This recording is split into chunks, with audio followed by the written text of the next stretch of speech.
concentré face au gardien Patrick Matazi.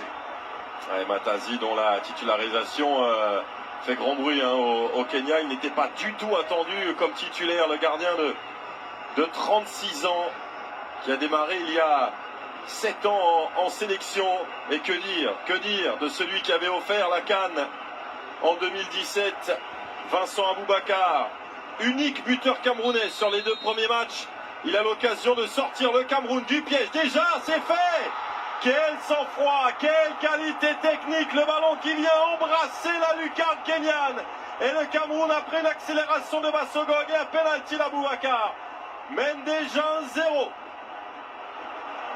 Aboubakar, comme à l'habitude, très calme sur ce genre de situation. C'est lui qui est le leader de cette attaque, même si, on l'a dit, face au Zimbabwe, ça n'a pas trop été. Ce soir, il commence très bien. Il a gardé son sang-froid jusqu'à la dernière minute pour tirer ce penalty qui finit dans les filets.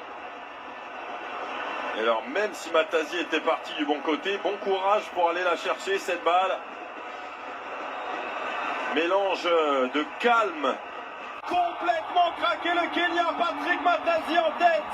Martin Ongla qui marque son tout premier but en sélection. Le Camerounais, plus fort sur le papier, oui, mais ce soir beaucoup plus fort sur le terrain que le Kenya. C'est sérieux, c'est appliqué, c'est talentueux et ça fait 2-0.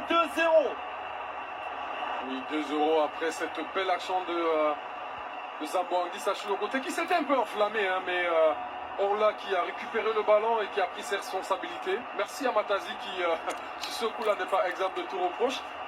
Mais j'ai envie de dire que félicitations à Orla qui a essayé.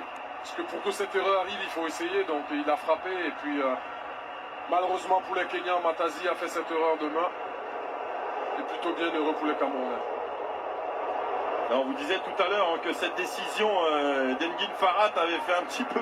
Et relancé, l'ambiance féroce de Yaoundé. Tous les Camerounais sont accordés ce soir offensivement. Bassogog décisif, Aboubakar buteur, Bemon dans le rôle du breaker. 3-1, 5 minutes, complètement folle. Quel match, quelle émotion. On n'avait même pas fini de commenter le but kenyan que sur cette attaque. Bassogog, c'est encore lui, c'est encore lui qui allume la brèche, qui demande ce ballon à Ouaka, qui lui met dans le dos de la défense. Il a vu l'appel de Brian Bemon, le joueur de Brentford, qui a pris le dessus sur Otieno et qui a juste à mettre le plat du pied en opposition pour mettre ce ballon dans le but kenyan. Son match exceptionnel, extraordinaire. Bassogog est toujours là, éternel dynamiteur des Lions indomptables. Buteur pour sans doute asseoir définitivement cette victoire. 4-1. Régal, oui, c'est le mot. Il n'arrête pas d'avancer, Bassogog. Il n'arrête pas d'avancer. On l'a vu très vite, il a pris la décision d'accompagner Martin Onla sur cette contre-attaque éclair. Onla qui a récupéré le ballon parce qu'il a défendu en avançant. Et Bassogog qui a suivi. Onla qui lui met un amour de ballon dans le dos de la défense kenyane. Une fois encore entre le défenseur et le gardien. Le gardien qui peut rien faire parce que s'il touche Bassogog, c'est penalty. Il le sait. Quel but. Et surtout l'attitude de Bassogog.